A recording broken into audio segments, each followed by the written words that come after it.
Right, good afternoon, my lovelies.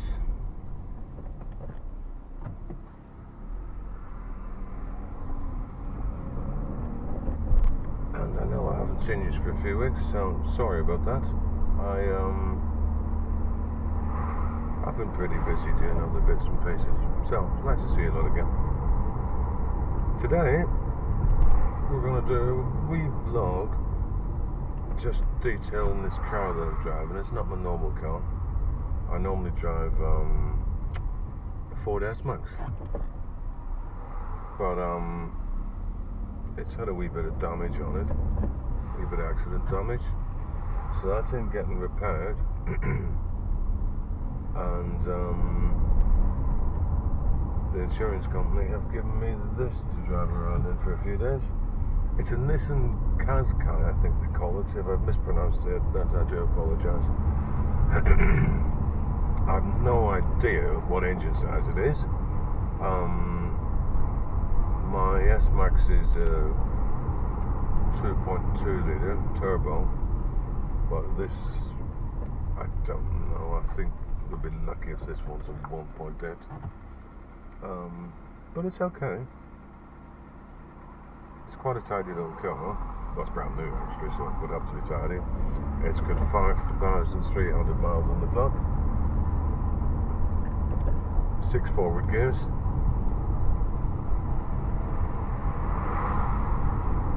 and I must confess, I'm not overly in love with it.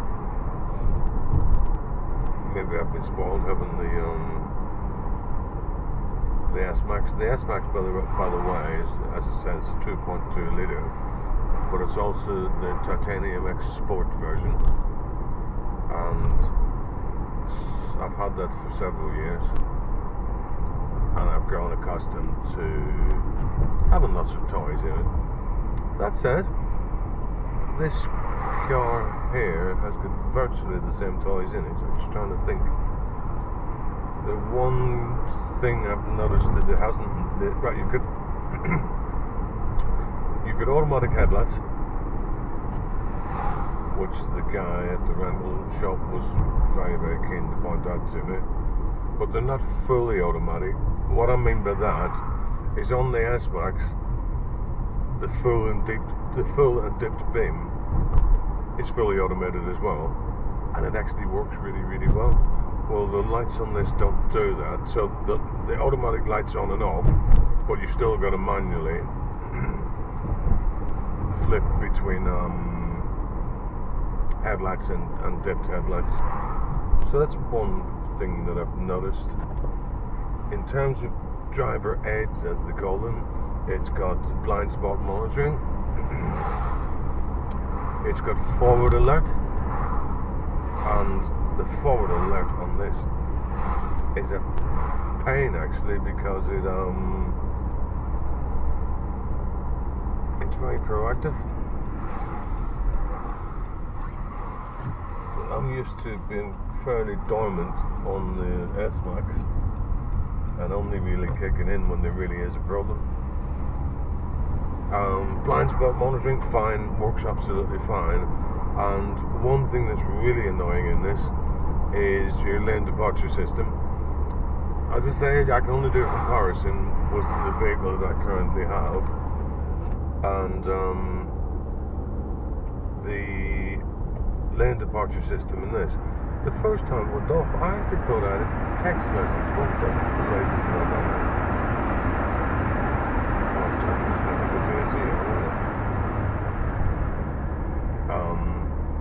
I actually thought I had a text message the first time it went off. Bing!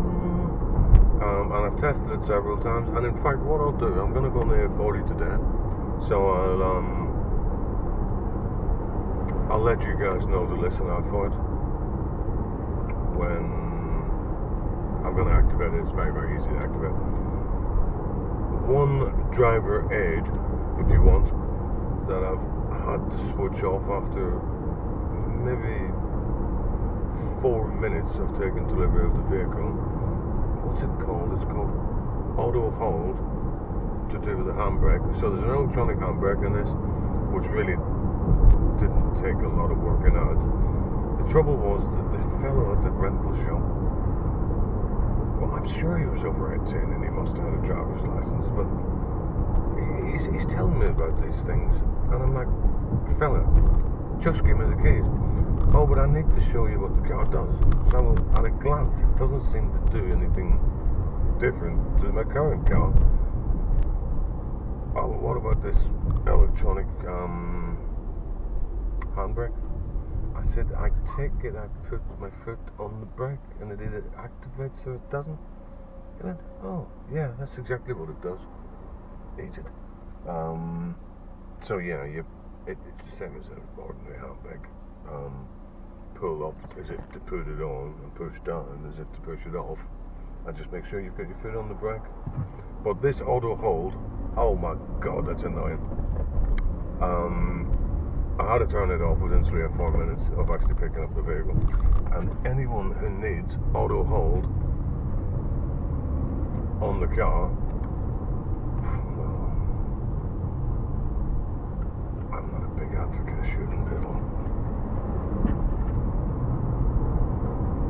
Not a great advocate of shooting people, but I think if you need auto hold on your road vehicle, I mean, you don't need to be shot, but you shouldn't really be driving. You know, if you can start a car on an incline. So yeah, I've switched that off, and my life feels 10 times better for switching that off. The lane departure sounds like a text message. And another thing that this has got, which I've had to try and override, unfortunately, by leaving the car in gear when stationary, is it's got this auto on-off thing to save carbon emissions, which is great, by the way. I really want to save, but the trouble is, it doesn't always deactivate when you got to take off. So you put it into first gear, and if you're a bit quick, actually engage in first gear and trying to drive off, the car doesn't start because it wants to have your foot on the brake pedal. So I haven't quite worked out how to disable that. If I could disable that, that would be disabled, I must say. So that's that. The sat-nav is superb. And again, I'm probably comparing apples with bananas here because my car's a few years old. I'm used to it not being totally accurate all the time, so I kind of listen to what it tells me with a grain of salt. But this one here is superbly accurate. That said, I was driving home yesterday and I was trying to listen to the news and the bloody thing kept talking to me. So what I had to do was go into the settings, which wasn't in any way complicated, and mute the bugger. So I've done that, and my life feels like such a much better place for that. That was the sound. Now linking the Bluetooth up to my phone, a minute, and it was done. Enter the 6-digit code. Done. We want access to your address book. Have it. Knock yourself out. Done that. It was fine. Yeah, that was there anything else? Well, as you've probably just seen there a minute ago, I actually inadvertently activated the air conditioning. So I've got a wee bit more work to do on that, I think. The mirrors. Oh yeah, what was he on about? Oh, you press this button and the mirrors fold in. And I'm looking at them, she said, what do you think I am? What else would that button do? It's busy here.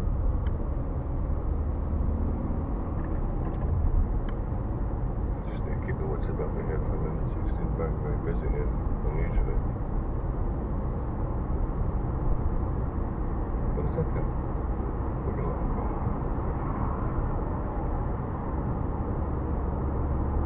So we're just joining the 840. That's the bleep there is the how did you describe it? I'm struggling to describe it. What it was actually trying to tell me. So she goes a bit. There we are. We're doing 68 miles an hour. And what did that take? A couple of seconds? Yeah, that bleep that you heard was one of the sensors on the front bumper, or maybe even the camera on the front bumper, telling me there was a vehicle in my 1 o'clock. Some people might find that quite useful. For me, I don't know if you've seen my reaction there. For me, it was more of a distraction, because I knew the vehicle was in my 1 o'clock. I could see it. I didn't need the car bleeping at me. And what I actually done is I made myself get distracted by looking down at the dials and the instrument cluster to find out why it was bleeping. So I'm just kind of putting that out there. I probably sound like a grumpy old man, don't I? And it's not my intention. My intention is to give an honest appraisal of the vehicle.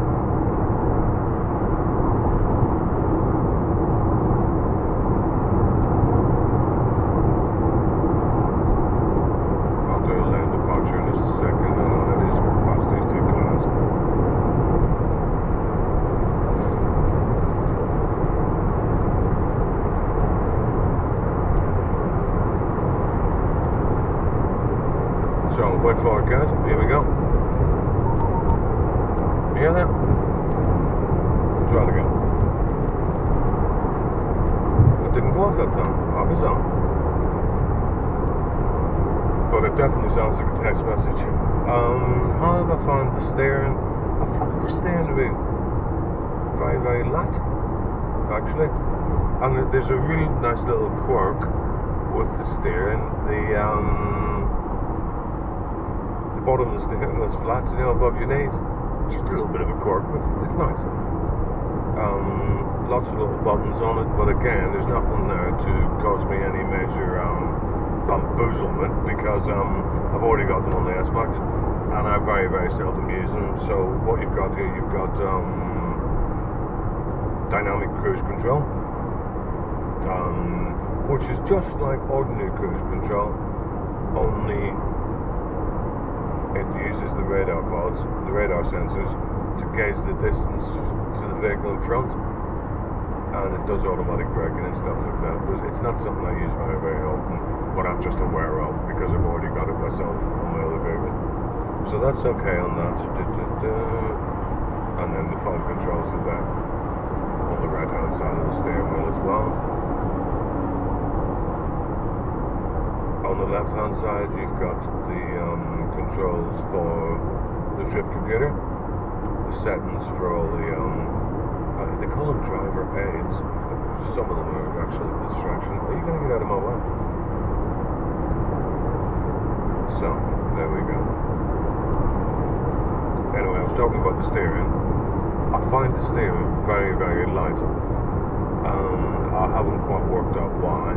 It's got huge wheels in this vehicle. I imagine they're about 20 inches. And from the outside, the car appears quite big. It's actually quite a small car. It's quite compact. Yesterday I was loading my bag, my rucksack, into the bag, and I looked and I thought to myself, these front seats aren't the whole way back, yet the rear passengers would struggle with legroom. So it's not that big a vehicle, not that big at all.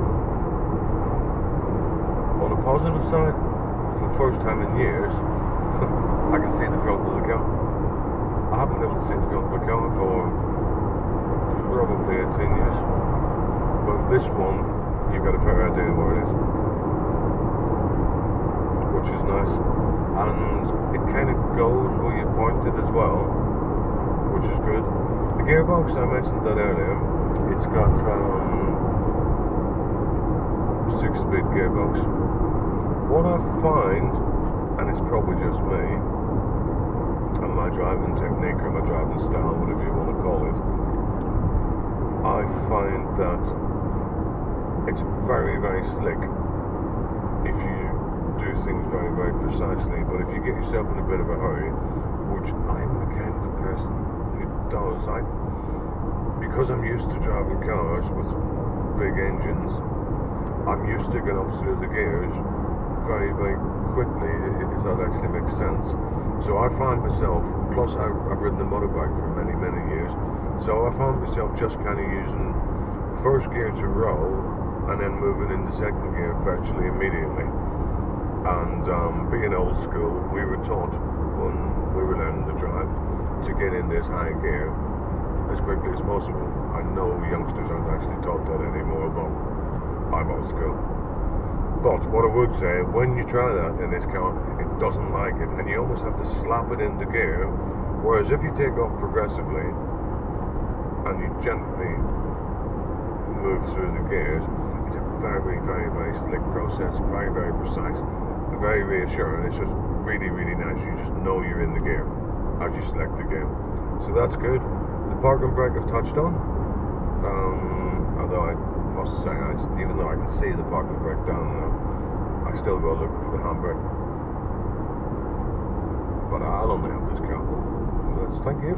Cheers, buddy. It's a go straight up front with that, but it's okay. Another annoying thing about modern day cars, there's an indicator on the instrument cluster to tell you which gear you should be in. I'd like to rip that out actually and throw that on the road. But again, that's just how all modern cars are made now. But I do find that particularly annoying. And for some reason, and I've noticed it in other vans and stuff like that, so there's 6 forward gears in this, so it tells you to go up into 5th, but you can sit at 80 mile an hour in 5th and it will not tell you to go into 6th gear. 6th gear seems to be an option.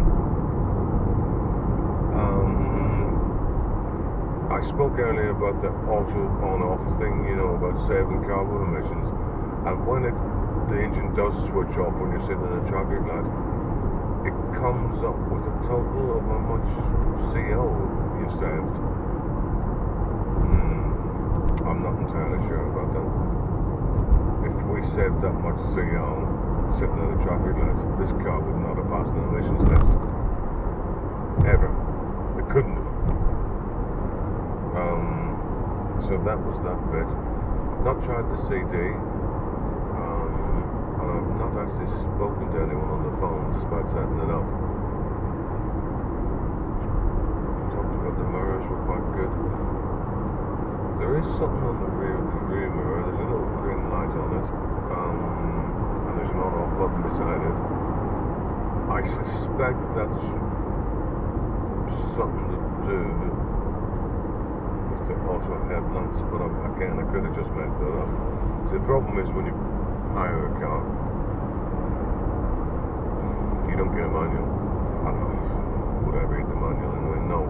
But I'll tell you what did happen yesterday morning. I was driving down a Friday Norwood Road, and there's a little green light comes up just on the 4 o'clock on the speedometer within that instrument cluster, and I couldn't actually make out what it was on, and it kept flashing on and off. And initially I thought there might be something wrong with the vehicle, but I think it was telling me it was an uneven road, or it was an Norwood. I don't know what it was telling me, to be honest. Tire pressure sensors fitted. Do people find that useful? I don't know. I only know it's on there because I've scrolled through the menu, but I don't find it very useful. What is interesting though is the rear tires have 30 psi. And the front tires got 33, and there's an ambulance coming up going up behind me.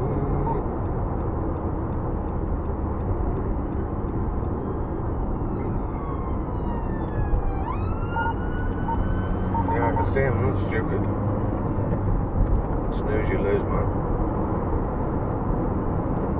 Right, so I managed to pull in there, let the ambulance through and pull straight back out. In case they almost pulled up front, there we go. So I'm now sitting in behind the ambulance.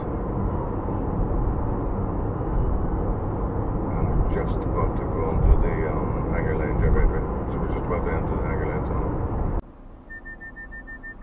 What the? Why did the parking sensor come on? You see what I mean, guys?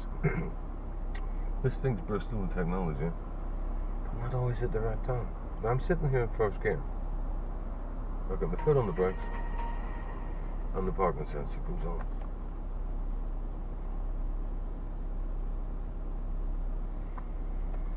So there's no UK Brexit extension.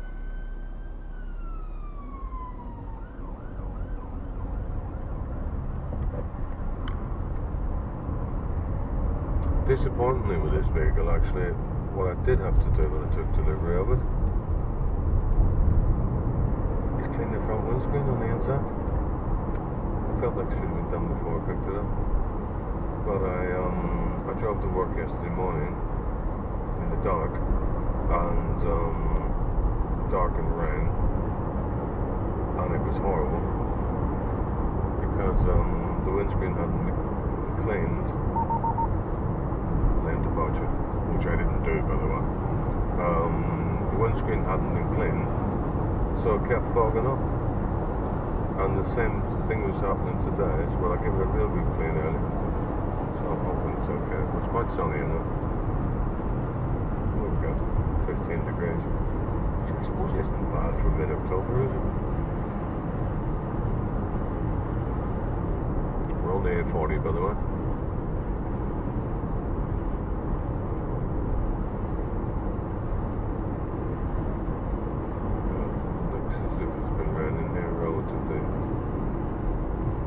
A short time ago. I was watching a plane on my 1 o'clock. Got into its own arrivals at Heathrow. So it's not quite on finals yet, but it's approaching finals. And he's going so slow, I just don't know how anything stays up in the sky. Just an observation. I don't know what view you guys have got, but these might be able to see him in the two kind of my 4 o'clock and my 5 o'clock out through one of the back windows.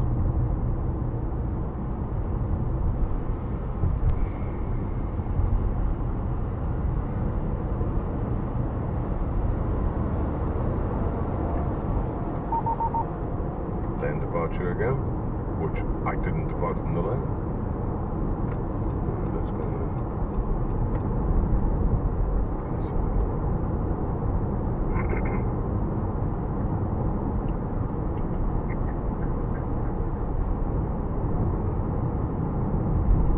Funny, someone was showing me a clip on the phone earlier. Some of these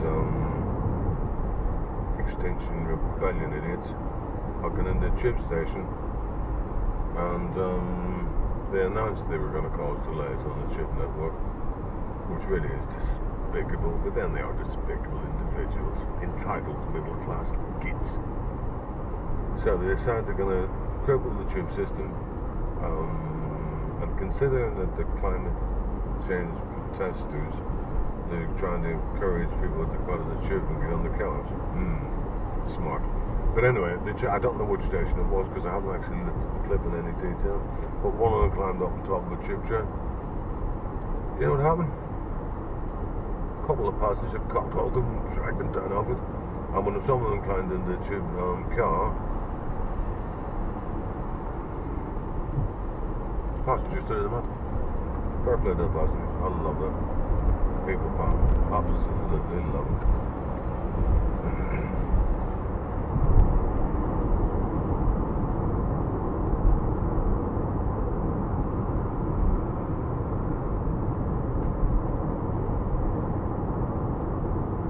Busy heading out of town today. Wow. It really is busy.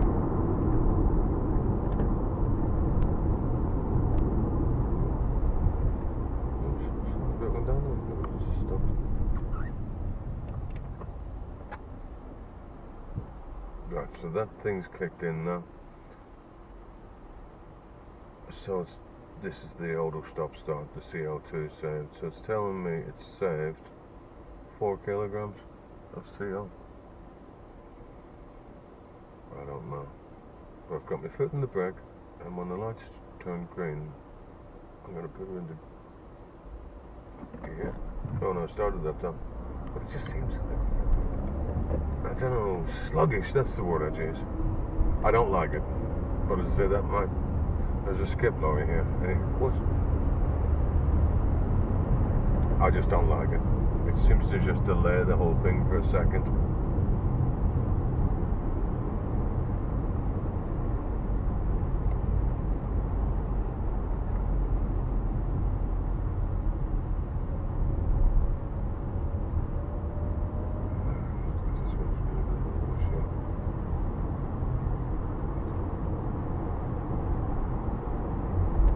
Well, that's disappointing. It's just going to wash the windscreen, and I got spit more than come out of them nozzles. Let me just see, I think there's 4 nozzles there. Yeah, 4 nozzles, and I got spit more. I think my nose is run faster than that before now.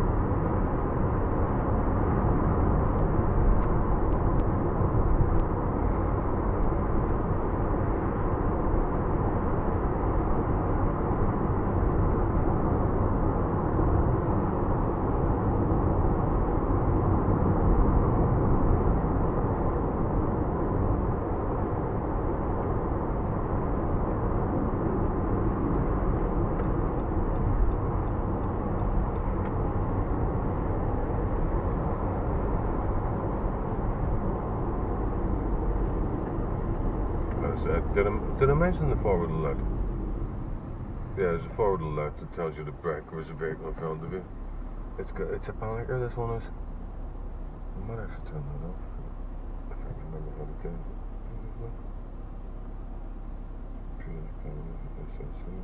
Traffic signs. Driving aids. Blinds, ESP, lane, blind spot, emergency brake. There's no option to turn it off. Electronic stability control, lane departure.